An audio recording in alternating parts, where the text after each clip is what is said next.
Hello everyone, welcome to my channel. Um class 8 अष्टम श्रेणी आमर विज्ञान पढ़ुले है। तार जो द्वितीय अध्याय अच्छी अणुजीव जगत ताकू पढ़ुले। तो आमर पेज 16 पढ़ा आम है। पेज 16 यहाँ अच्छी पढ़ा ताकू देख यू स्टार्ट करवा आम कार्य 2.6 आस अध्ययन करवा। देख अष्टम श्रेणी रे पढ़ुवा केते जन शिक्षार्थी दलगत भाव में कार्य 2.4 एवं 2.5 प्रदर्शन करथिले।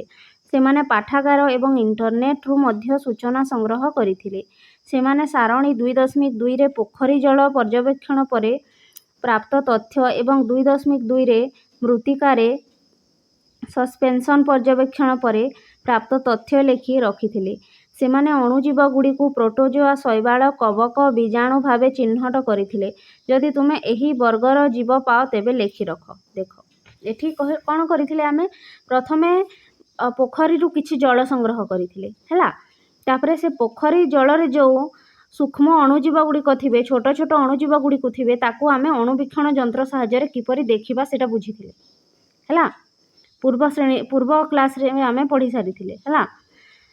तापरे आमे मृत्तिकारु मध्य किछि मृत्तिका संग्रह करथिले हैला। भूईरु भी मध्य किछि मृत्तिका बा माटी संग्रह करथिले।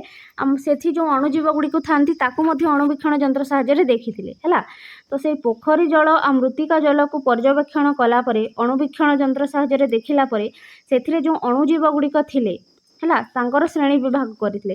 को अणुजीव गुड़िक प्रोटोजोआ को माने शैवाल को माने कवक को माने बीजाणु इत्यादि आमे चिन्हट करथिले हैला। माने ए जो अष्टम श्रेणी पिला माने जो परीक्षा करथिले सेटा एठी से माने गोटे लिस्ट बनैछंती हैला कि को जीव से माने अणुजीव से माने देखिबा को पाइथिले पोखरी जल रे अमृतिका रे हैला। तो एठी देखो पोखरी जल रे से माने को अणुजीव देखिबा को पाइथिले सेटा लिखिछंती हैला। से माने इंटरनेट रु बा किछि बहिरु मध्य किछि तथ्य संग्रह करिछंती। तो देखो जेते बेले से माने देखिले हैला अणुजीव गुड़ी को। तो प्रथम अणुजीव जो से माने अणुजीव माने कोन कि जो जीव माने खाली आखि रे देखा जानती नाही तांको आमे अणुवीक्षण यंत्र सहायरे देखि थाउ हैला। आ से अणुजीव गुड़ी को चारिआडे अछंती पोखरी जल रे अछंती माटी रे अछंती वायुमंडल रे अछंती हैला। तो सो जो पिला माने जो परीक्षा करथिले कोन कोन तथ्य पाइले देख हैला। से माने जेते बेले पानी पोखरी जलर पानी को अणुवीक्षण यंत्र सहायरे देखिले कोन कोन जीव देखिले देख। एक नंबर रे देछि एटा गोटे जीव हैला। तार चित्र देखुछ तार ना हैला एमिएबा कोन एमिएबा हैला। तार श्रेणी कोन को श्रेणी रे आछे आदि प्राणी हैला। तार श्रेणी कोन आदि प्राणी। देखो अणुजीव मानकर मध्य श्रेणी विभाग करा जायछि। तो ए एमिबा को श्रेणी रे आसे आदि प्राणी। यह की प्रकार जीव एककोशी माने तार शरीरटा गोटिए मात्र कोषरे गढ़ा। आमे पढ़िथिले प्रत्येक जीवर शरीर कोउथिरे गढ़ा कोषरे गढ़ा हैला। जेपरि कि गोटे घरटा इटारे तैयारी होई थाए ठीक से परी प्रत्येक जीवर शरीरटा कोषरे तैयारी होई थाए। केतेक जीवंकर शरीर गोटिए मात्र कोषरे गढ़ा थाए तांको एककोशी कहू। आउ केतेक जीव अछंती जो मानकर शरीर अनेक गुड़े कोष को नहीं गठित तांको बहुकोशी कहू। तो जो एमिबा होछि एककोशी माने ता शरीरटा गोटिए कोषरे गढ़ा हैला। यह गतिशील अटे। गतिशील माने गोटिए जगार अन्य जगह को गति करि पारे जेपरि आमे गति करि थाउ हैला। गोटिए जगार अन्य जगह को आमे जाई पारु ना नाही। तो एई जीव मध्य गोटिए जगार स्थिर न रही गति करि पारे हैला। अनियमित आकार एई जीवर आकारटा अनियमित थाए माने तार निर्दिष्ट आकार न थाए बदलुथिबो। देखुछ ना एही परि आकार अछि आउ केते बेले देखिबो एहा एपरि हे जाइथिबो हैला। तो तार आकारटा बदली जाए हैला स्थिर न रही के। तापरे देख द्वितीय जीव कोन पाइले से माने पिला माने जो परीक्षा करथिले पारामेसियम हैला। एईटा मध्य आदि प्राणी श्रेणी रे आसे बुझी पारिलो मने रखिबो। एमिबा को श्रेणी रे आसे आदि प्राणी। पारामेसियम को श्रेणी रे आसे आदि प्राणी हैला। एई सबु फीचर गुडा को तांको मने रखिबो हैला। तांकर कोन कोन अछि गुण देखिबा। एई पारामेसियम रो एया मध्य एककोशी जीव माने ता शरीर गोटिए कोषरे गढ़ा गोटिए स्थान रु अन्य स्थान को या मध्य गति करि पारे तेणु यह गतिशील अटे। विशेष अंग सहायरे गति करि थाए हैला। तार अंग ताकू गति करबा पई विशेष अंग सहाय्य करि थाए। जेपरि कि आम पाखरे गोड़ अछि हैला आमे गोटे स्थान रु अन्य स्थान को जाई पारू ठीक से परि पारामेसियम पाखरे गोटिए अंग थाए विशेष अंग जहाँ साहाय्य से गति करि थाए हैला। तापरे देखिबा आमे आगकू शैवाल हैला। 3 नंबर हैला कोन शैवाल। एइटा मध्य पोखरी जल रे देखिबा को मिलिबो हैला। खाली आखिरे देखा जीवनी किंतु पोखरी जल को संग्रह करी जदी ताकू अणुवीक्षण यंत्र साहाय्य रे देखा जाए हेले से जल रे एही परि जीव माने देखा जिवे हैला। शैवाल देखो एहा मध्य एककोशी जीव। एककोशी माने कोन तार शरीर गोटे कोषरे गढ़ा। तापरे कोन अछि नेक्स्ट देखो सबुज कणार उपस्थिति जोगु सबुज देखा जाए हैला। एई जो शैवाल देखुछ देखिबा को किपरि सबुज रंगर अछि काहे कि ता पाखरे सबुज कणा अछि हैला। सबुज कणा जोगु से सबुज देखा जाए। सबुज कणा माने कोन क्लोरोफिल जोटा कि हमर उद्भिद मानक पाखरे मध्य थाए गछ पत्र मानक पाखरे हैला। गछलता मानक ठारे मध्य सबुज कणा थाए तेणु से माने मध्य सबुज देखा जानती ग्रीन कलर रो हैला। शैवाल पाखरे मध्य सबुज कणा थिबारु से मध्य सबुज देखा जाए। विशेष अंग साहाय्य गति करि थाए। यार मध्य विशेष अंग थाए जहाँ साहाय्य से गति करि थाए देखुछ हैला। तापरे देखो आगकू देखिबा एटा तो देखिले जल रे थिबा अणुजीव। तापरे देखिबा पिला माने जो मृत्तिका संग्रह करथिले माटी संग्रह करथिले सेथिरु को अणुजीव से माने देखिबा को पाइले हैला। जेते बेले अणुवीक्षण यंत्र साहाय्य रे मृत्तिकार पर्यवेक्षण कले। देखो प्रथमटा हैला पाउरुटी रो फिम्पी हैला। पाउरुटी देखिथिबो तुमे बहुत दिन रही गले कोन हे जाए सेथिरे एमिति कला कला कला कला दाग लागि जाए हैला। कला कला न हेले सबुज सबुज एपरी कोन दाग लागि जबो सेटा कोन सेटा होची फिम्पी बसी गला कोन हैला से ताकू फिम्पी लागि गला आमे कहि थाउ ना। तो सेटा होची गोटे प्रकार कोन अणुजीव हैला। ताकू सेटा को श्रेणी रे आसी थाए कबक श्रेणी रे बुझी पारेलो। कबक श्रेणी रे सेटा आसी थाए पाउरुटी रो फिम्पी हेले तार गुण कोन देखिबा क्लोरोफिल नथिबा थली भली आकृति विशिष्ट शाखायुक्त फिलामेंट। या पाखरे क्लोरोफिल न थाए सेथिमे सबुज देखा जाउनी हैला। क्लोरोफिल माने कोन सबुज कणिका या पाखरे न थाए हैला। क्लोरोफिल न थाए थली भली आकृति विशिष्ट शाखायुक्त फिलामेंट थाए हैला। शाखा भलिया थाए यार शरीरटा हैला।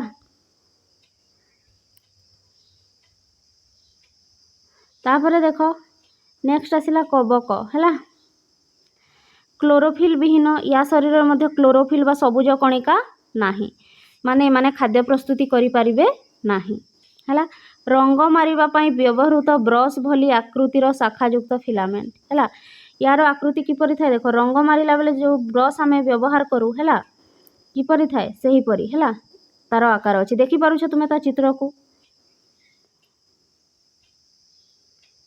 आ एठी जो चित्र देखिले तार आकार किपरि थला थली भली आकृति हैला। एही परि थली भली आकृति विशिष्ट फिलामेंट थला। एही परि एठी कोन अछि ब्रश भली अछि एटा देखो हैला। दुईटा जाको कबक।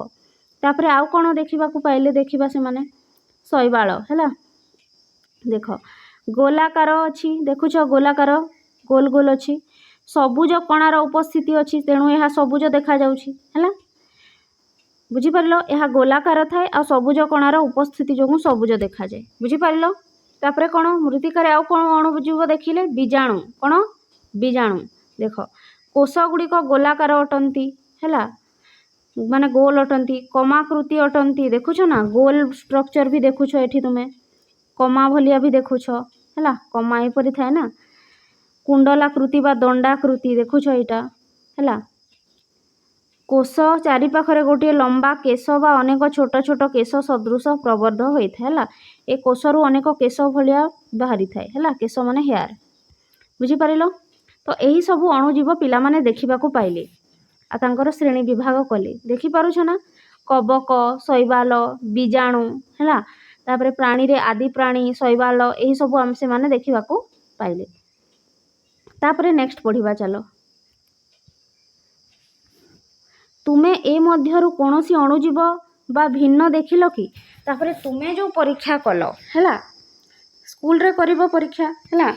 तुम स्कूल रे तो अणुवीक्षण यंत्र थिबो तो तुमे जेते बेले परीक्षा करिवो हैला कोन देखिवो किछि भिन्न देखिलो कि बोली पचारिछि हैला। जदि किछि अलगा देखिवो तुम खाता रे लेख ओ तुम श्रेणी रे आलोचना करो। सारणी 2.1 और 2.2 रे हैला 2.1 और 2.2 रे तुमे विभिन्न अणुजीव चिन्हट कलो ସେମାନେ ସବୁଠାରେ ଅଛନ୍ତି ହେଲା, ଏବଂ ଆମେ ସେମାନଙ୍କୁ କେବଳ ଏକ ଅଣୁବୀକ୍ଷଣ ଯନ୍ତ୍ର ସାହାଯ୍ୟରେ ଦେଖିପାରିବା ହେଲା, ଯେଉଁଥିରେ ସେମାନଙ୍କର ଆକାର 100ରୁ 400 ଗୁଣ ବୃଦ୍ଧି ହୋଇପାରେ। ଯଦିଓ ଅଣୁଜୀବ ଗୁଡ଼ିକ ଆକାରରେ ଛୋଟ, ସେମାନେ ଆମ ଜୀବନରେ ଏକ ଗୁରୁତ୍ୱପୂର୍ଣ୍ଣ ଭୂମିକା ଗ୍ରହଣ କରନ୍ତି। ଦେଖ ଏଠି କହିଛି ଯେ ଯେଉଁ ଅଣୁଜୀବ ଗୁଡ଼ିକ ଅଛନ୍ତି ସେମାନେ ସବୁଠାରେ ଅଛନ୍ତି, ମାନେ ପାଣିରେ ଅଛନ୍ତି, ବାୟୁମଣ୍ଡଳରେ ଅଛନ୍ତି, ମାଟିରେ ଅଛନ୍ତି ହେଲା, ଆମ ଶରୀରରେ ମଧ୍ୟ ଅଛନ୍ତି। କିନ୍ତୁ ସେ ଅଣୁଜୀବ ଗୁଡ଼ିକୁ ଆମେ ଖାଲି ଆଖିରେ ଦେଖିପାରୁନେ। ଦେଖିପାରୁଛ କି? ପାଣିକୁ ଯେତେବେଳେ ତୁମେ ଦେଖୁଛ, ପୋଖରୀ ଜଳ ପୁରା ସଫା ଦିଶୁଥିବ ହେଲା, କିନ୍ତୁ ସେଥିରେ ଅଣୁଜୀବ ଅଛି ହେଲା। ଯେତେବେଳେ ମୃତ୍ତିକାକୁ ବା ମାଟିକୁ ଦେଖୁଛ, ତୁମକୁ କୌଣସି ଅଣୁଜୀବ ଦେଖାଯାଉନାହାନ୍ତି ହେଲା, କାହିଁକି ନା ତାଙ୍କୁ ଆମେ ଖାଲି ଆଖିରେ ଦେଖିପାରିବାନି, ଅଣୁବୀକ୍ଷଣ ଯନ୍ତ୍ର ସାହାଯ୍ୟରେ ଦେଖିପାରିବା। କାହିଁକି ନା ଯେତେବେଳେ ଅଣୁବୀକ୍ଷଣ ଯନ୍ତ୍ର ସାହାଯ୍ୟରେ ଦେଖିଥାଉ, ତାଙ୍କ ଆକାରଟା 100ରୁ 400 ଗୁଣ ବୃଦ୍ଧି ହୋଇପାରେ, ମାନେ ତାକୁ ବଡ଼ କରି ଦେଖାଯାଏ। ବୁଝିପାରିଲ? ଜୁମ୍, ଯେପରି ଗୋଟିଏ ଫଟୋ ଥିବ, ତାକୁ ଜୁମ୍ କଲେ ଆମକୁ କ'ଣ ବଡ଼ ଆକାରରେ ଦେଖାଯିବ ନା ନାହିଁ? ଠିକ୍ ସେହିପରି ହେଲା, 100ରୁ 200 ଗୁଣ ବୃଦ୍ଧି କରିକି ତାର ଆକାରଟା ଦେଖାଏ। ସେଥିପାଇଁ ଆମେ ଦେଖିପାରୁ। ଯଦିଓ ଅଣୁଜୀବ ଗୁଡ଼ିକ ଛୋଟ ଅଟନ୍ତି, ହେଲେ ମଧ୍ୟ ସେମାନେ ଏକ ଗୁରୁତ୍ୱପୂର୍ଣ୍ଣ ଭୂମିକା ଗ୍ରହଣ କରନ୍ତି ଆମ ଜୀବନରେ। ମାନେ ଅଣୁଜୀବମାନଙ୍କର ଅନେକ ଭୂମିକା ଅଛି, ସେମାନେ ଖାଲିରେ ଏପରି ନାହାନ୍ତି। ବୁଝିପାରିଲ? ଅଣୁଜୀବମାନଙ୍କ କ'ଣ ଭୂମିକା ଅଛି ବା ସେମାନେ ଆମକୁ କିପରି ସାହାଯ୍ୟ କରନ୍ତି ବା ଆମର କିପରି କ୍ଷତି କରନ୍ତି, ତାହା ଆମେ ଦେଖିବା ହେଲା। କେବେ ଶୁଣିଛ କି ଭୂତାଣୁ ବା ଭାଇରସ୍ ଗୁଡ଼ିକ ଅତି କ୍ଷୁଦ୍ର ଏବଂ ଅଣକୋଷୀୟ? ଦେଖ ଏଠି ଗୋଟେ ଆମେ ନୂଆ ଜିନିଷ ଦେଖିବା, ଭାଇରସ୍ ହେଲା ବା ଭୂତାଣୁ।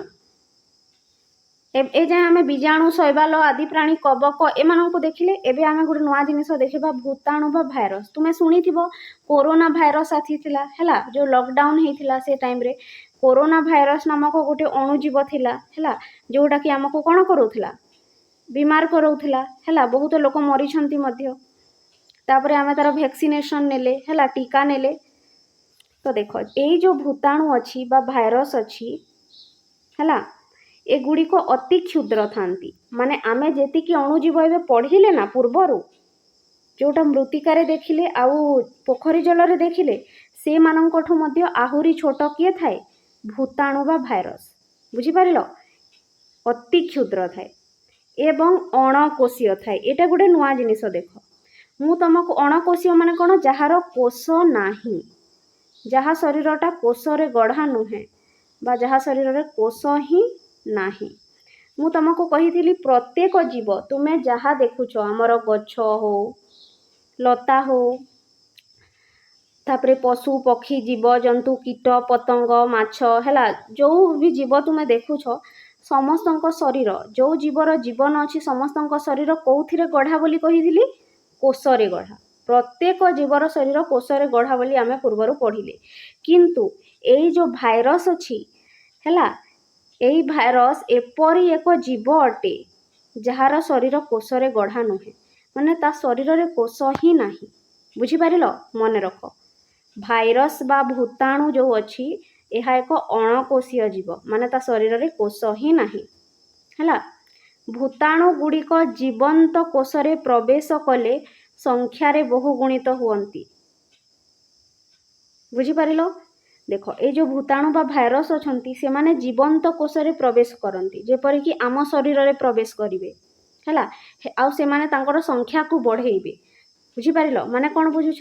ଗୋଟିଏ ଭୂତାଣୁ ବା ଗୋଟିଏ ଭାଇରସ୍ ମୋ ଭିତରକୁ ପଶିଲା, ମୋ ଶରୀର ଭିତରକୁ ହେଲା, ଆଉ ସେ କ'ଣ କଲା? ସେ ଗୋଟିଏ ଭାଇରସ୍ଟା ବହୁଗୁଣିତ ହେଲା। ବହୁଗୁଣିତ ମାନେ ଗୋଟିଏ ଭାଇରସ୍ରୁ 2ଟା, 4ଟା, 5ଟା, 10ଟା ଏହିପରି କରିକି ମାନେ ବହୁତ ଲକ୍ଷ ଲକ୍ଷ ଭାଇରସ୍ ମୋ ଭିତରେ ତାର ସଂଖ୍ୟାଟା ବଢ଼ିଲା। ବୁଝିପାରିଲ? ଯେତେବେଳେ ଭାଇରସ୍ ବା ଭୂତାଣୁ ଗୁଡ଼ିକ କୋଷର ବାହାରେ ଥାନ୍ତି ବା କୌଣସି ଜୀବର ଶରୀର ବାହାରେ ଥାନ୍ତି, ସେମାନେ ମରିଲା ଭଳିଆ ହେଲା, ତାଙ୍କର କିଛି ଅସ୍ତିତ୍ୱ ନଥାଏ। କିନ୍ତୁ ଯେତେବେଳେ ସେମାନେ ଗୋଟିଏ ଜୀବନ୍ତ କୋଷରେ ପ୍ରବେଶ କରନ୍ତି, ସେ ଜୀବନ୍ତ କୋଷଟା ମଣିଷ ହେଉ କିମ୍ବା ଉଦ୍ଭିଦ ହେଉ ହେଲା, ଉଦ୍ଭିଦକୁ ମଧ୍ୟ କିଛି ଭାଇରସ୍ ଆଟାକ୍ କରେ, ପ୍ରାଣୀକୁ ମଧ୍ୟ କିଛି କିଛି ଭାଇରସ୍ ଆଟାକ୍ କରନ୍ତି ହେଲା। ତ ଯେତେବେଳେ ସେମାନେ ଉଦ୍ଭିଦ, ପ୍ରାଣୀ ବା ଅନ୍ୟ ଜୀବର ଶରୀରରେ ପ୍ରବେଶ କରନ୍ତି, ତାଙ୍କର ସଂଖ୍ୟାଟା ବଢ଼ିଯାଏ, ମାନେ ତାଙ୍କର ପପୁଲେସନ୍ଟା ବଢ଼ିଯାଏ। ବୁଝିପାରିଲ? ଗୋଟିଏରୁ ଅନେକ ସଂଖ୍ୟାରେ ଭାଇରସ୍ ସୃଷ୍ଟି ହୁଅନ୍ତି।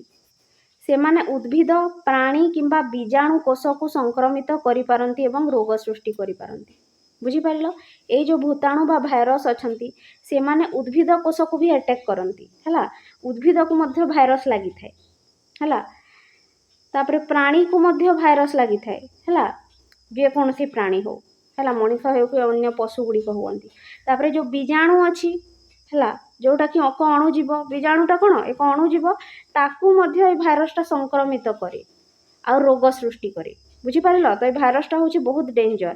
ତାହା ଉଦ୍ଭିଦରେ ମଧ୍ୟ ରୋଗ କରାଇବ, ପ୍ରାଣୀରେ ମଧ୍ୟ ରୋଗ କରାଇବ, ଆଉ ଯେଉଁ ବୀଜାଣୁ ଅଣୁଜୀବ ଅଛି ତାକୁ ମଧ୍ୟ ରୋଗ କରାଇବ ହେଲା। ଆଉ ଯେତେବେଳେ ଏମାନଙ୍କ ଶରୀରକୁ ପ୍ରବେଶ କରିବ ସେ ତାର ସଂଖ୍ୟାଟା ପୁରା ବଢ଼େଇ ଦେବ ହେଲା। ଗୋଟିଏ ଭାଇରସ୍ରୁ ଅନେକ ଭାଇରସ୍ ସୃଷ୍ଟି ହେଇଯିବେ। ବୁଝିପାରିଲ? ତାର ସଂଖ୍ୟାଟାକୁ ସେ ବୃଦ୍ଧି କରାଏ। ତାପରେ ନେକ୍ସଟ ଦେଖିବା ଚାଲ। ଭାଇରସ୍ ବିଷୟରେ ବା ଭୂତାଣୁ ବିଷୟରେ ଜାଣିଲ, ମନେ ରଖିବ ସବୁ ହେଲା, ଆସିପାରେ ଏକ୍ଜାମରେ। ତାପରେ ଦେଖ ଆମେ ଅଣୁଜୀବମାନଙ୍କ ସହିତ କିପରି ଜଡ଼ିତ। ଦେଖ ଆମେ ଯେଉଁ ଅଣୁଜୀବମାନଙ୍କ ବିଷୟରେ କଥା ହେଉଛୁ ତାଙ୍କ ସହିତ ଆମର ସମ୍ପର୍କ କ'ଣ, ସେମାନେ କିପରି ଆମ ଜୀବନକୁ ପ୍ରଭାବିତ କରନ୍ତି ଦେଖିବା ହେଲା। ଦେଖ ଆମେ କ'ଣ ଅନ୍ୟ ସ୍ଥାନରେ ମଧ୍ୟ ଅଣୁଜୀବ ପାଇପାରିବୁ? ଆସ ଆଲୋଚନା କରିବା। ଆମେ ଅଣୁଜୀବମାନଙ୍କୁ କେଉଁଠି ଦେଖିବୁ? ଦେଖ ତୁମେ କେବେ ଲେମ୍ବୁ, ଟମାଟୋ, କମ୍ବଲା କିମ୍ବା ଅନ୍ୟ କୌଣସି ଖାଦ୍ୟ ପଦାର୍ଥକୁ କିଛି ସମୟ ପାଇଁ ବାହାରେ ରଖିବା ପରେ ପଚିଯିବା ଦେଖିଛ କି? ଦେଖ ଗୋଟିଏ ଲେମ୍ବୁକୁ ବହୁତ ଦିନ ଯାଏ ତୁମେ ପକେଇକି ରଖିଦେବ ହେଲା, 15-20 ଦିନ ପକେଇକି ରଖିଦେବ ବାହାରେ, କିମ୍ବା ଟମାଟୋ ହଉ, ଟମାଟୋ ତ ଅତି ଶୀଘ୍ର ପଚିଯିବ, କିମ୍ବା କମଲା ହେଉ, କ'ଣ ହେବ ଦେଖିବ ପଚିଯିବ। ଦେଖିପାରୁଛ ଏଠି ଚିତ୍ରରେ ଫଳ ଉପରେ ବଢ଼ିଥିବା ଅଣୁଜୀବ ହେଲା, ପଚିଗଲା ଫଳଟା। ଯଦି ହଁ ତେବେ ତୁମେ ସେମାନଙ୍କ ଉପରେ ପାଉଡର କିମ୍ବା ତୁଲା ଭଳି କିଛି ସୃଷ୍ଟି ହେଉଥିବାର ଦେଖିଥିବ ହେଲା। ଦେଖିବ ବହୁତ ଦିନ କୌଣସି ଏଇ ଫଳ ଗୁଡ଼ାକୁ ରଖିଦେଲେ ତାଙ୍କ ଶରୀରରେ କ'ଣ ଏପରି ହ୍ୱାଇଟ୍ କଲର୍ର ହେଲା, କିମ୍ବା ଏପରି ଧୂସର ରଙ୍ଗର ବାଲି ଭଳିଆ ହେଲା, ପାଉଡର ଭଳିଆ ଲାଗିଥାଏ ହେଲା। ସେମାନେ ଅଣୁଜୀବ ଦ୍ୱାରା ସଂକ୍ରମିତ ହୋଇଥିବାରୁ ଏପରି ହୁଏ। ତ କାହିଁକି ଏପରି ହେଲା? ତାଙ୍କୁ କିଏ ସଂକ୍ରମିତ କଲା? ଅଣୁଜୀବ ଲାଗିଗଲେ ଏଠି ହେଲା। ଆମେ ପୋକ ଲାଗିଗଲା ବୋଲି କହୁ ବା ଆମେ କହୁଥାଉ ଯେ ପଚିଗଲା ବୋଲି କହୁଥାଉ ହେଲା। ତ ସେଟା କ'ଣ ଅଣୁଜୀବ ତାକୁ ଆକ୍ରମଣ କଲା। କିନ୍ତୁ ଏହି ଅଣୁଜୀବ ଆସିଲା କେଉଁଠୁ? ବୁଝିପାରିଲ? ଆମେ ତ ଜାଣିଲେ ଏଇ ଫଳକୁ ଅଣୁଜୀବ ନଷ୍ଟ କରୁଛି, ହେଲେ ସେ ଅଣୁଜୀବଟା ଆସିଲା କେଉଁଠୁ? ସେମାନେ ଖାଦ୍ୟ ସଂସ୍ପର୍ଶରେ କିପରି ଆସିଲେ? ବୁଝିପାରିଲ? କିପରି ଜାଣିବା? ଦେଖ ଏପରି ହେବାର କାରଣ ଅଣୁଜୀବମାନେ ପାଣିରେ ରୁହନ୍ତି, ମାଟିରେ, ବାୟୁରେ ଏବଂ ଖାଦ୍ୟ ପଦାର୍ଥ ଇତ୍ୟାଦି ସବୁ ସ୍ଥାନରେ ରହିଥାନ୍ତି। ବୁଝିପାରିଲ? ଯେଉଁ ଅଣୁଜୀବ ବା ଛୋଟ ଜୀବମାନଙ୍କ ବିଷୟରେ ଆମେ ପଢ଼ୁଛୁ ଏଇ ପାଠରେ, ସେମାନେ ମାଟିରେ ବି ରହନ୍ତି, ପାଣିରେ ବି ଥାନ୍ତି, ବାୟୁରେ ବି ଅଛନ୍ତି, ଆଉ ଖାଦ୍ୟ ପଦାର୍ଥରେ ମଧ୍ୟ ଥାନ୍ତି, କିନ୍ତୁ ଦେଖାଯାଆନ୍ତି ନାହିଁ ଆମକୁ ହେଲା। ବୁଝିପାରିଲ? ତୁମେ ଉଦ୍ଭିଦର ପତ୍ର, କାଣ୍ଡ, ମୂଳ କିମ୍ବା ଅନ୍ୟ କୌଣସି ଅଂଶର ପୃଷ୍ଠ ଅନୁସନ୍ଧାନ କରିବା ପାଇଁ ଏକ ଫୋଲ୍ଡସ୍କୋପ୍ କିମ୍ବା ଏକ ମାଇକ୍ରୋସ୍କୋପ୍ ବ୍ୟବହାର କରି ଏହି ଅଣୁଜୀବମାନଙ୍କୁ ଦେଖିପାରିବ। ମାନେ ତୁମେ ଉଦ୍ଭିଦର ଗୋଟେ ପତ୍ର ନେଇପାରିବ, ନହେଲେ କାଣ୍ଡ ନେଇପାରିବ, କିମ୍ବା ତାର ଚେରକୁ ନେବ ହେଲା। ଆଉ କ'ଣ କରିବ? ତାକୁ ଫୋଲ୍ଡସ୍କୋପ୍ ସାହାଯ୍ୟରେ ହେଲା, ଫୋଲ୍ଡସ୍କୋପ୍ ଆମେ ପଢ଼ିଥିଲେ ପେପରରେ ତିଆରି ମାଇକ୍ରୋସ୍କୋପ୍, ଯାହା ସାହାଯ୍ୟରେ ଆମେ ଛୋଟ ଜୀବକୁ ଦେଖିପାରୁ। ଠିକ୍ ସେହିପରି ଆମର ଯେଉଁ ମାଇକ୍ରୋସ୍କୋପ୍ ଅଛି, ଅଣୁବୀକ୍ଷଣ ଯନ୍ତ୍ର ଅଛି, ମାଇକ୍ରୋସ୍କୋପ୍ ମାନେ କ'ଣ? ଅଣୁବୀକ୍ଷଣ ଯନ୍ତ୍ର। ତା ବ୍ୟବହାର କରିକି ତୁମେ ପତ୍ର, କାଣ୍ଡ ଆଉ ମୂଳକୁ ଦେଖ ହେଲା। ଦେଖିପାରିବ ଯେ ତୁମେ କ'ଣ ଦେଖିପାରିବ? ଅଣୁଜୀବମାନଙ୍କୁ ଦେଖିପାରିବ। କାହିଁକି ନା ଅଣୁଜୀବମାନେ ଏଇ ଗଛର ପତ୍ର, କାଣ୍ଡ ଆଉ ମୂଳରେ ମଧ୍ୟ ଥିବେ। ବୁଝିପାରିଲ? ତୁମେ ଯେତେବେଳେ ତାକୁ ଅଣୁବୀକ୍ଷଣ ଯନ୍ତ୍ର ସାହାଯ୍ୟରେ ଅନୁଧ୍ୟାନ କରିବ ଦେଖିପାରିବ। ଉଦ୍ଭିଦ ଓ ପ୍ରାଣୀମାନଙ୍କ ପରି ଅଣୁଜୀବମାନଙ୍କର ମଧ୍ୟ ଅନେକ ବିବିଧତା ଅଛି ହେଲା। ଯେପରି ଉଦ୍ଭିଦ ଅନେକ ପ୍ରକାର ଅଛନ୍ତି, ପ୍ରାଣୀ ଅନେକ ପ୍ରକାର ଅଛନ୍ତି, ସେହିପରି ଅଣୁଜୀବମାନେ ମଧ୍ୟ ଅନେକ ପ୍ରକାରର ଅଛନ୍ତି ହେଲା। ଦେଖ ସେମାନଙ୍କ ମଧ୍ୟରୁ କିଛି ସାଧାରଣ ତାପମାତ୍ରାରେ ମିଳୁଥିବା ବେଳେ ଆଉ କେତେକ ଅତି ପ୍ରତିକୂଳ ଜଳବାୟୁରେ, ଯେପରିକି ଉଷ୍ମ ପ୍ରସବଣର ଉତ୍ତପ୍ତ ଜଳ ଏବଂ ତୁଷାରଚ୍ଛନ୍ନ ମେରୁ ଅଞ୍ଚଳରେ ମଧ୍ୟ ମିଳିଥାନ୍ତି। ଦେଖ ଏଇ ଯେଉଁ ଅଣୁଜୀବ ଗୁଡ଼ିକ ଅଛନ୍ତି ସାଧାରଣ ଜଳବାୟୁରେ ମଧ୍ୟ ଅଛନ୍ତି। ଯେପରିକି ଆମେ ଯେଉଁ ଜଳବାୟୁରେ ରହୁଛୁ ସେଇଟା ସାଧାରଣ ଜଳବାୟୁ ବା ସାଧାରଣ ତାପମାତ୍ରା ହେଲା। ସେଇଠି ତ ଅଣୁଜୀବ ଦେଖାଯାଆନ୍ତି, କିନ୍ତୁ ଅଣୁଜୀବମାନେ ଅତି ପ୍ରତିକୂଳ ଜଳବାୟୁରେ ମଧ୍ୟ ଦେଖାଯାଆନ୍ତି। ଯେପରିକି ଉଷ୍ଣ ପ୍ରସବଣ ମାନେ ଯେଉଁଠି ବହୁତ ଗରମ ଥିବ ହେଲା। ବୁଝିପାରୁଛ ନା?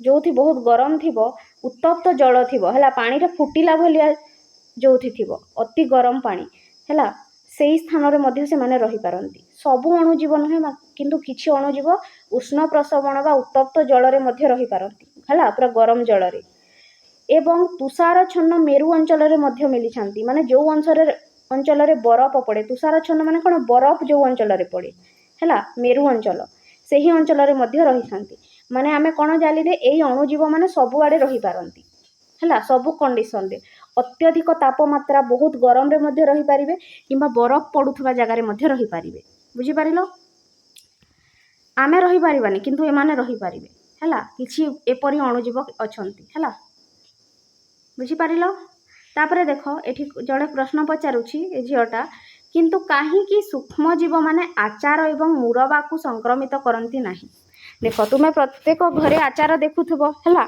आमर ग्रीष्म ऋतु रे नहेले जे कोनोसी ऋतु रे भी आचार तयारी करा होछि से आचारटा बहुत दिन वर्ष वर्ष जाय रहे ना नुहे आमे वर्ष वर्ष धरी आचार को खाई थाउ नहेले निहाती गोटे वर्ष तो रहिबो हेले तुमे भाबुथबो आचारटा काहींकि खराब हुए नाही बा से आचार को काहींकि अणुजीव माने संक्रमित करंती नाही हैला तो ये उत्तर दउछि देखो हेमा कोन कहूछि देखो कारण आमे एथिरे लुण किंबा चीनी सहित अनेक मसला मिसाऊ हैला तेणु लुण और चीनी रो अधिक घनता एही जीव माननकु बढ़िबाकू दिएनी जेते बेले आचार तयारी करूथो बहुत सारा लुण देई थाओ ना नाही तुमे हैला से लुणटा अणुजीव को बढ़िबाकू दिएनी हैला अत्यधिक लुण जो अणुजीवटा सेही आचारर परिवेश रे बढ़ी पारेनी सेथिपाई ताकू संक्रमित करि पारे नाही ठीक से परी मुरबा माने जो आमे चीनी दे करी जो आचार गुडी को तयारी करू अळार हैला किंबा आंबर ताकू मुरब्बा कहा जाय हैला एठी लिखा है ना कोठी गोटे मुरब्बा माने जो चीनी दे करी आमे तयारी करू हैला मीठा आचार आंवलार किंबा माने अळार किंबा आंबर ताकू मुरब्बा कहा जाय तो सेथिरे चीनी भी दिया है थाए तो चीनीटा कोन करि दिए बहुत बहलिया करि दिए हैला चीनी रो घन टिके बेसी परिमाण रे आमे चीनी देई थाउ सेथिपाई से चीनी बा लुणर परिवेश रे बढ़ी पारेनी हला आचार रे जो लुण थाए आ मुरब्बा रे जो चीनी थाए से बढ़ी पारेनी आमर जीवटा अणुजीवटा तेणु से आचार आ मुरब्बा को खराब करि पारे नाही बुझी पारिलो तुमे पूर्वरु जानिछ जे एही जीव मानक मध्यरु किछि आम शरीर भितरे विशेष करी आम अंतनली रे वास करंती हला जेउ माने हजम क्रिया रे साहाय्य करंती देख ए जो अणुजीव माने अछंती ना से माने आम मनीष शरीर रे मध्य वास करंती बुझी पारिलो किछि अणुजीव हला एही जीव मानक मध्यरु किछि आम शरीर भितरे मध्य वास करंती विशेष करी कोठी आमर अंतनली आमर जो हजम करिवा पई जो नलीटा अछि ना हला आम जो जहाँ साहाय्य हजम हुए खाद्य नली जहाँ को कही था है आम खाद्य नली गोटे पार्ट हूँ अंतनली है जोटा कि आमर पेट रे थाए पेट रिजन रे है जो आमर पेट अच्छी ता भितर से अंतनली थाए है अंत्रनली से यही अणुजीव माने वास करती बुझीपार माने आम शरीर भितर मध्य ये अणुजीव अच्छी अंतनली रे हेले कौन करती माने आम शरीर भितर हजम क्रिया रे साहाय्य करुछंती तुमर जो खाद्यटा हजम होउछि जो खाद्य खाउछ से किए साहाय्य करुछि ए अणुजीव माने तो तुम्हें या भावनी जे ए अणुजीव माने केवल आमको रोग करांती आमर क्षति करांती से परि नुहे किपरि केतेक अणुजीव अछंती जहाँ आमको साहाय्य मध्य करंती जेपरिक आमर हजम क्रिया रे साहाय्य करंती बुझी पारिलो उद्भिद एवं प्राणी मानक परि अणुजीव माने आकार आकृति हैला एवं गठन रे भिन्न भिन्न होई थांती जेपरि उद्भिद मानकर आकार अति अलग अलग थाए के छोट छोट उद्भिद बड़ उद्भिद तांकर आकृति अलग प्राणी माने मध्य अनेक प्रकार थांती सेही परि अणुजीव मानकर भी आकार आकृति और गठन भिन्न भिन्न होई थाए बुझी पारिलो तुमे 2.1 एवं 2.2 रे तुमे गोलाकार दंडाकार किंबा अनियमित आकार एही परि विभिन्न आकार अणुजीव देखुथबो हैला आमे देखिले केतेक अणुजीव किपरि थिले गोलाकार थिले हैला गोलाकार थिले मु देखैथिली से चित्र रे अणुजीव माननकु गोलाकार अणुजीव थिले केते गुडे दंडाकार थिले हैला एपरि आउ केतेक किपरि थिले अनियमित भाव जेपरि कि एमिबा को देखिथिले मु कोन कहिदिले एही परि थिला ना तार अमिबा से एमिबाटा कोन तार गोटे निर्दिष्ट आकार नाही तार आकारटा बदलु थाए हैला तेणु ताकू अनियमित आकार बोली कहा जायछि ଅନେକ ପ୍ରକାରର ଆଉ ଅନେକ ଆକାରର ଅଣୁଜୀବ ଆମେ ଦେଖିବାକୁ ପାଇଲେ। ଅଣୁଜୀବମାନଙ୍କର ବିବିଧତା ମାନେ ତାଙ୍କର ଯେଉଁ ଅଲଗା ଅଲଗା ପ୍ରକାର ଅଣୁଜୀବ ଅଛନ୍ତି ଆମେ ଦୈନନ୍ଦିନ ଜୀବନରେ କିପରି ଭୂମିକା ଗ୍ରହଣ କରେ ବୁଝିପାରିଲ। এই ଯେଉଁ ଅଣୁଜୀବମାନଙ୍କର ବିବିଧତା ଅଛି ଆମକୁ ଆମ ଜୀବନରେ କିପରି ଭୂମିକା ଗ୍ରହଣ କରେ, ସେମାନେ ପରିବେଶକୁ କିପରି ସ୍ୱଚ୍ଛ ରଖିବାରେ ସାହାଯ୍ୟ କରନ୍ତି ହେଲା, ସେଇଟା ଆମେ ଦେଖିବା। ଦେଖ ପରିବେଶ ସ୍ୱଚ୍ଛ ରଖିବାରେ ଅଣୁଜୀବମାନଙ୍କର ପ୍ରମୁଖ ଭୂମିକା। এই ଅଣୁଜୀବମାନେ ଆମ ପରିବେଶକୁ କିପରି ସଫା ରଖନ୍ତି ଦେଖିବା। ଦେଖ ଆସ ଏକ କାର୍ଯ୍ୟ କରି ଏହାକୁ ବୁଝିବା ହେଲା। ଗୋଟେ ଏକ୍ସପେରିମେଣ୍ଟ ବା ଗୋଟେ ଉଦାହରଣ ଦେଇକି ଆମେ ବୁଝିବା। ଏକ ଖାଲି ପାତ୍ର ନିଅ, ଗୋଟେ ଖାଲି ପାତ୍ର ନେବ ଏବଂ ଏହାର ଅଧା ପର୍ଯ୍ୟନ୍ତ ବଗିଚାରେ ମାଟି ପୂରଣ କର ହେଲା। ଗୋଟିଏ ବଡ଼ ପାତ୍ର ନେବ ହେଲା, ଆଉ ସେ ପାତ୍ରରେ ମାଟି ଭରିଦେବ। ତାପରେ ମାଟି ଭରି ସାରିଲା ପରେ ପାତ୍ରରେ କିଛି ଫଳ ଆଉ ପନିପରିବାର ଚୋପା ହେଲା, ତୁମ ଘରେ ଯେଉଁ ପନିପରିବା ଫଳର ଚୋପା ବାହାରୁଛି ହେଲା, ତାକୁ ତୁମେ ସେଠିରେ ଦେଇଦେବ ସେ ମାଟି ଉପରେ ହେଲା। ତା ଉପରେ ପୁଣି ମାଟି ଦେଇଦେବ ହେଲା। ତାପରେ ଏହା ଉପରେ ମାଟିର ଅନ୍ୟ ଏକ ସ୍ତର ରଖ ଏବଂ ଏହାକୁ ସେହିପରି କିଛି ଦିନ ରଖିଦିଅ। ବୁଝିପାରିଲ। এইটা দুই ପିଲାମାନେ କ'ଣ କରୁଛନ୍ତି, ଏଠି ମାଟି ଏଇଟା ଗୋଟେ କଣ୍ଟେନର ନେଲେ, ପାତ୍ର ନେଲେ ହେଲା, ବା ଗୋଟେ ବଡ଼ ଜାଗାଟେ ନେଲେ, ଏଠି ତଳେ କ'ଣ ଭରିଦେଲେ, ମାଟି ଭରିଦେଲେ ହେଲା। ସେ ମାଟି ଉପରେ କ'ଣ ଦେଇଦେଲେ, ସେଇ ଯେଉଁ ଫଳମୂଳ ପନିପରିବାର ଚୋପା ଗୁଡ଼ାକ ଦେଇଦେଲେ ହେଲା। ତାପରେ ପୁଣି ମାଟି ଦେଇଦେଲେ ତା ଉପରେ ହେଲା। ହେଲେ କ'ଣ ହେଲା, 2-3 ସପ୍ତାହ ପରେ ଘଟିଥିବା ପରିବର୍ତ୍ତନ ଗୁଡ଼ିକୁ ଲକ୍ଷ୍ୟ କର। ତାପରେ ଏପରି କଲା ପରେ ତମେ ତାକୁ 2-3 ସପ୍ତାହ ଛାଡ଼ିଦେବ ହେଲା। 15 ଦିନ ମାସେ ଖଣ୍ଡେ ତାକୁ ଛାଡ଼ିଦେବ ହେଲା। ତାପରେ କ'ଣ ଦେଖିବ, ପାତ୍ରରେ ଥିବା ପଦାର୍ଥରେ କୌଣସି ପରିବର୍ତ୍ତନ ଦେଖୁଛ କି? ତାପରେ ଏହାକୁ ତୁମେ ଖୋଲିକି ଦେଖିବ ମାଟି ତଳେ ହେଲା। ଦେଖିବ ତୁମେ ଦେଖିପାରିବ ଯେ ଫଳ ଏବଂ ପନିପରିବାର ଚୋପା ଏକ ଗାଢ଼ ରଙ୍ଗର ପଦାର୍ଥରେ ପରିଣତ ହୋଇଯାଇଛି। ତୁମେ ଯେଉଁ ଫଳ ଆଉ ପନିପରିବାର ଚୋପା ସେ ମାଟିରେ ପୋତିଥିଲ ତାହା ଏବେ ସେଟା ନାହିଁ। ସେଟା ଏବେ କ'ଣ ପରିବର୍ତ୍ତନ ହୋଇଯାଉଛି, ଗୋଟେ ଗାଢ଼ ରଙ୍ଗର ପଦାର୍ଥରେ ପରିବର୍ତ୍ତନ ହୋଇଯାଇଛି, ମାନେ ମାଟି ଭଳିଆ ହୋଇଯାଇଛି ହେଲା। ତାହା ଏହା ହେଉଛି ପୋଷକ ପଦାର୍ଥରେ ଭରପୁର ଉର୍ବକ ସାର ବା ଖତ, ଯାହା ମାଟିର ଉର୍ବରତା ବୃଦ୍ଧି କରିବାରେ ସାହାଯ୍ୟ କରେ। ବୁଝିପାରିଲ। ମାନେ ସେ ପନିପରିବା ଫଳର ପଚା, ସେ ପନିପରିବା ଆଉ ଫଳର ଯେଉଁ ଛାଲି ଥିଲା ତାହା କ'ଣ ହୋଇଯାଇଛି, ଏବେ ଖତ ବା ସାରରେ ପରିଣତ ହୋଇଯାଇଛି। ବୁଝିପାରିଲ। ଉର୍ବରକ ସାର ବା ମ୍ୟାନ୍ୟୁଅର ବା ଖତରେ। ବୁଝିପାରିଲ।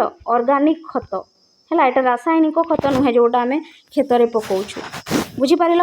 ଏହିପରି ଅନେକ ଲୋକ କରନ୍ତି ହେଲା, ଯେଉଁ ପନିପରିବା ଚାଷ କରନ୍ତି ଘରେ କିମ୍ବା ଯେଉଁ ଫୁଲ ଗଛ ଗୁଡ଼ିକୁ ଲଗାଇଥାନ୍ତି ସେଥିରେ ସେମାନେ ଏପରି ଅର୍ଗାନିକ୍ ଖତ ଦେବା ପାଇଁ କ'ଣ କରନ୍ତି, ଘରୁ ବାହାରୁଥିବା ଯେତେ ଗୁଡ଼ିଏ ବି କିଚେନ୍ ୱେଷ୍ଟ ଅଛି ହେଲା, ବର୍ଜ୍ୟବସ୍ତୁ ଅଛି, ପନିପରିବାର ଚୋପା ଫଳମୂଳର ଚୋପା, ତାକୁ କ'ଣ କରନ୍ତି, ମାଟିରେ ଗୋଟିଏ ଜାଗାରେ ଏପରି ପୋତି ଦିଅନ୍ତି, ଯାହାଫଳରେ କି 15-20 ଦିନ ପରେ ତାହା କ'ଣ ହୋଇଯାଏ, ଖତ ବା ସାରରେ ପରିଣତ ହୋଇଯାଏ। ଆଉ ତାକୁ ସେମାନେ ଫୁଲ ଗଛ ପନିପରିବା ହେଲା ଏଇମାନଙ୍କରେ ଦେଇଥାନ୍ତି, ଯାହାଫଳରେ ତାହା ମାଟିକୁ ଉର୍ବରତା, ତାହା ମାଟିର ଉର୍ବରତା ବୃଦ୍ଧି କରେ ଆଉ ସାର ଭଳିଆ କାମ କରେ। ବୁଝିପାରିଲ। ହେଲେ ଏଇ ଯେଉଁ ପନିପରିବାର ଚୋପାଟା ଥିଲା ହେଲା, ଯେଉଁଟାକି ଏବେ ଖତରେ ପରିଣତ ହୋଇଗଲା ବା ସାରରେ ପରିଣତ ହୋଇଗଲା, ତାହା କାହିଁକି ହେଲା, କିପରି ହେଲା?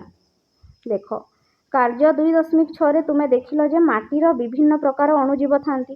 ଆମେ ପୂର୍ବରୁ ପଢ଼ିଛେ ମାଟିରେ କ'ଣ ଥାନ୍ତି, ବିଭିନ୍ନ ପ୍ରକାର ଅଣୁଜୀବ ହେଲା। ଏମାନଙ୍କ ମଧ୍ୟରୁ କିଛି କବକ ଏବଂ ବୀଜାଣୁ ପରି କେତେକ ଅଣୁଜୀବ ଉଦ୍ଭିଦର ବର୍ଜ୍ୟବସ୍ତୁ ଉପରେ କାର୍ଯ୍ୟ କରନ୍ତି ଏବଂ ଧୀରେ ଧୀରେ ଏହାକୁ ସରଳ ପୋଷକ ତତ୍ତ୍ୱରେ ଭରପୁର ପଦାର୍ଥରେ ପରିଣତ କରିଦିଅନ୍ତି। ବୁଝିପାରିଲ। ତ ଏଇ ଯେଉଁ ମାଟିରେ ଯେଉଁ ଅଣୁଜୀବ ଗୁଡ଼ିକ ଥିଲେ ହେଲା, ମାଟିରେ ଅଣୁଜୀବ ରହନ୍ତି, ସେମାନେ କ'ଣ କଲେ, ଏଇ ଯେଉଁ ପନିପରିବାର ଛାଲି ଥିଲା ବା ଯେଉଁ ଉଦ୍ଭିଦର ଅଂଶ ଥିଲା ତାକୁ ତା ଉପରେ କାର୍ଯ୍ୟ କରିକି ତାକୁ କ'ଣ କରିଦେଲେ, ଧୀରେ ଧୀରେ ତାକୁ ପୋଷକ ତତ୍ତ୍ୱ ବା ସରଳ ପଦାର୍ଥରେ ପରିଣତ କରିଦେଲେ ବା ଖତରେ ପରିଣତ କରିଦେଲେ। ବୁଝିପାରିଲ। ତୁମେ ଯେତେ ଯାହା ବି ବର୍ଜ୍ୟବସ୍ତୁ ପକାଉଛ, ଯେଉଁଟାକି ଯେପରିକି ଗଛର ପତ୍ର ଦେଖିବ, ଖାଲି ପନିପରିବାର ଛାଲି ନୁହେଁ, ଗଛର ପତ୍ର ମଧ୍ୟ ମାଟିରେ ପଡ଼େ ଆଉ ମାଟିରେ ପଡ଼ିକି ଧୀରେ ଧୀରେ କ'ଣ ହୋଇଯାଏ, ତାହା ମାଟିରେ ମିଶେଇଯାଏ ବା ତାହା ଖତ ବା ସାରରେ ପରିଣତ ହୋଇଯାଏ ହେଲା। ତ ସେଇଟା କିଏ କଲା, ଏ ମାଟିରେ ଥିବା ଅଣୁଜୀବମାନେ ହିଁ କରନ୍ତି। ଏଇ ଯେଉଁ ଉଦ୍ଭିଦର ଅଂଶ ଗୁଡ଼ିକୁ, ପତ୍ର ହେଉ, ତା'ର ଫଳ ଫୁଲ, ତା'ର ଛାଲି ଯାହା ବି ଥାଉ ହେଲା, ତାକୁ କ'ଣ କରିଦିଅନ୍ତି, ତାକୁ ପଚେଇ ଦିଅନ୍ତି ହେଲା, ବା ତାକୁ ବିଘଟନ କରିକି ସରଳ ପୋଷକ ତତ୍ତ୍ୱରେ ଭରପୁର ପଦାର୍ଥରେ ପରିଣତ କରିଦିଅନ୍ତି। ବୁଝିପାରିଲ? ଏହିପରି ଭାବେ ଅଣୁଜୀବମାନେ ଆମକୁ ସାହାଯ୍ୟ କରୁଛନ୍ତି। ଦେଖିଲ, ଅଣୁଜୀବ ନଥିଲେ କିପରି ହୁଅନ୍ତା? ତୁମେ ହୁଏତ ତୁମ ସ୍କୁଲରେ କିମ୍ବା ଘର ପାଖରେ ଥିବା କ୍ଷେତରେ ମାଲିମାନେ ଶୁଖିଲା ପତ୍ର ଏବଂ ଗଛ ଅଳିଆ ସଂଗ୍ରହ କରି ଖାତରେ ପକାଇଥିବାର ଦେଖିବ। ଦେଖ, ଯେଉଁଟା ମୁଁ କହିଲି ସେଇଟା ଲେଖିଛି। ତମ ସ୍କୁଲ ପାଖରେ ହେଲା କିମ୍ବା ଘର ପାଖରେ ଦେଖିବ ମାଲିମାନେ କ'ଣ କରନ୍ତି, ଯେଉଁ ଶୁଖିଲା ପତ୍ର ଥାଏ ହେଲା କିମ୍ବା ଗଛର ଅଳିଆ ଆବର୍ଜନା ଥାଏ, ମାନେ ଗଛରୁ ଯେଉଁ ପତ୍ର ହେଲା ଫୁଲ ଫଳ ତଳେ ପଡ଼ୁଛି ତାକୁ କ'ଣ କରନ୍ତି, ସଂଗ୍ରହ କରନ୍ତି ଆଉ ଖାତରେ ପକାଇ ଦିଅନ୍ତି। ମାନେ ଗୋଟିଏ ଏପରି ଗାଢ଼ା କରିଥିବେ, ଧୁଡ଼ା ଭଳିଆ ହେଲା ଗୋଟେ ଗାଢ଼ କରିଥିବେ, ସେଥିରେ କ'ଣ କରିବେ, ମାନେ ମାଟିରେ ତାକୁ ପକାଇଦେବେ ହେଲା। ତୁମେ ଏବେ ବୁଝିପାରୁଛ କି ସେମାନେ କାହିଁକି ଏପରି କରନ୍ତି ହେଲା? କାହିଁକି? ପ୍ରାକୃତିକ ଉପାୟରେ ଖତ ତିଆରି କରିବା ପାଇଁ ହେଲା। ପ୍ରାକୃତିକ ଉପାୟରେ ଖତ ତିଆରି କରିବା ହିଁ ଏପରି କରିବାର ଉଦ୍ଦେଶ୍ୟ। ତ ସେମାନେ କ'ଣ କରନ୍ତି, ପ୍ରାକୃତିକ ଉପାୟରେ ଖତ ତିଆରି କରନ୍ତି। ବୁଝିପାରିଲ?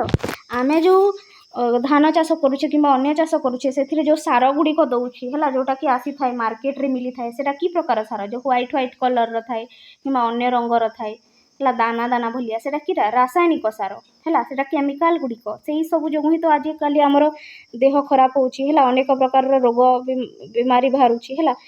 ତ ସେଇଟା ହେଉଛି ରାସାୟନିକ ସାର। କିନ୍ତୁ ଏଇ ଯେଉଁ ପ୍ରକାରର ସାର ପ୍ରସ୍ତୁତ ହେଲା ଗଛର ବର୍ଜ୍ୟବସ୍ତୁରୁ, ଫୁଲ ଫଳ ହେଲା, ପତ୍ର କିମ୍ବା ପନିପରିବା ଏମାନଙ୍କର ଚୋପାରୁ ଯେଉଁ ଖତଟା ପ୍ରସ୍ତୁତ ହେଲା ତାହା ହେଉଛି ପ୍ରାକୃତିକ ଉପାୟରେ ପ୍ରସ୍ତୁତ ଖତ। ଏତିକି ପଢ଼ିବା ହେଲା।